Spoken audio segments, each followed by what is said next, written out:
Ooh. Ooh. All right. Hello, Dr. Dan.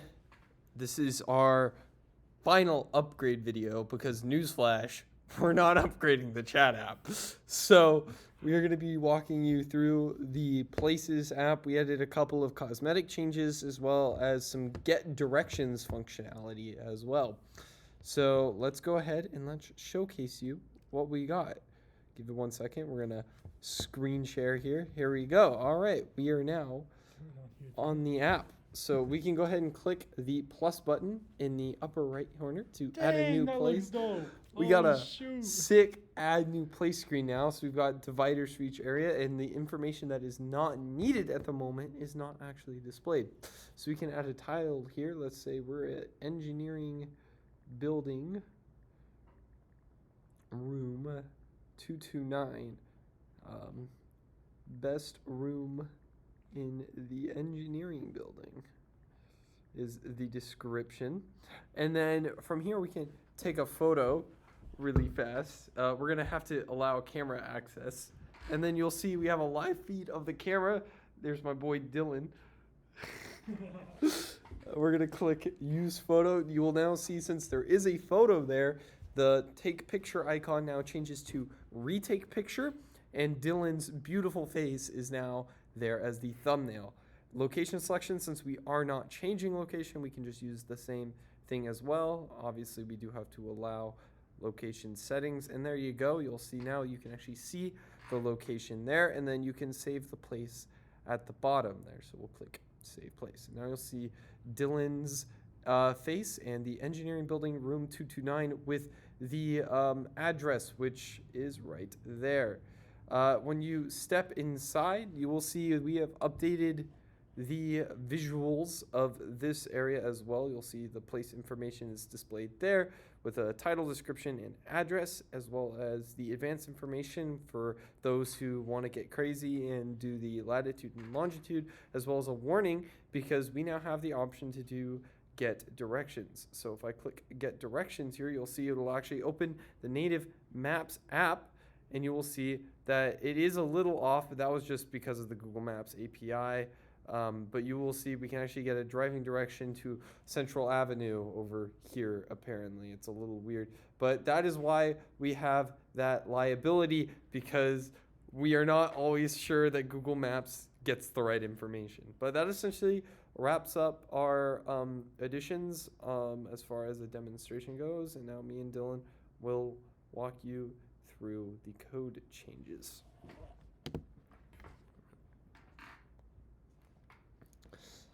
All right, so I'll go ahead and do mine, which was in the add places screen. This is where we changed a lot of the way things were styled. We added these cool little headers, right, as I showed you, where it says like basic place information to kind of essentially split up the app a little bit. And then the text fields, we obviously added a lot of style changes as well. Instead of doing that weird label that expands, it is now just ghost text with the hint text feature in Flutter there. There it is. And then additionally, we have down here where we have the image upload area. So I'm going to go ahead and pop over to the image input Dart file. And this is where those changes occur. The big one right here is right that button. We want it to expand when they take a photo, or expand when there is no photo taken, and shrink when a photo is taken, and change the text as well. So the label changes there.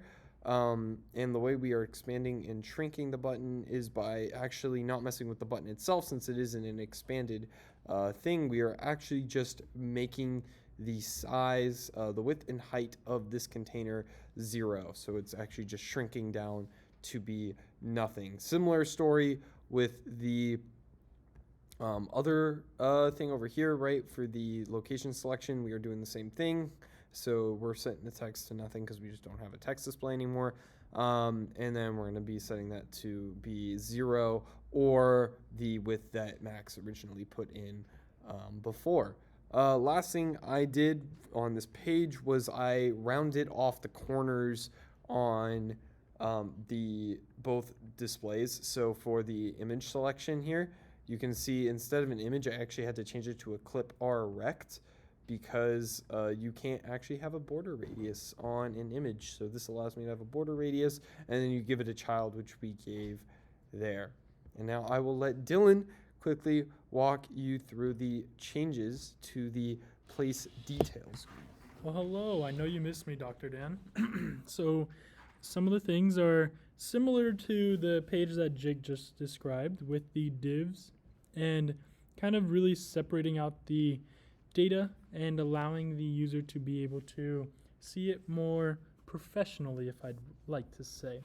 However, one of the main things that we did was we implemented this new package known as Maps Launcher. Very cool. We didn't Google it at all. We just figured it out because we're that genius. And now when we click this button right here, Get Directions, within this onPressed function, we're utilizing this Maps Launcher package, launching the query to the selected place's address. So then when this is ran and you click that button, it's then getting the user directions within their native app. So whether it's an iOS device and it's using the Apple Maps, or if it's an Android device and it's using the Google Maps or whatever those use, because I've never used an Android, no offense. Apple's the king. And then looking down here, this is where it is similar to what Jake did earlier with the divs and separating everything out and having everything look just more neat. And yeah, that's really it. Just like keeping the data all separated into its own little container / section. And then also another thing that was pretty sick.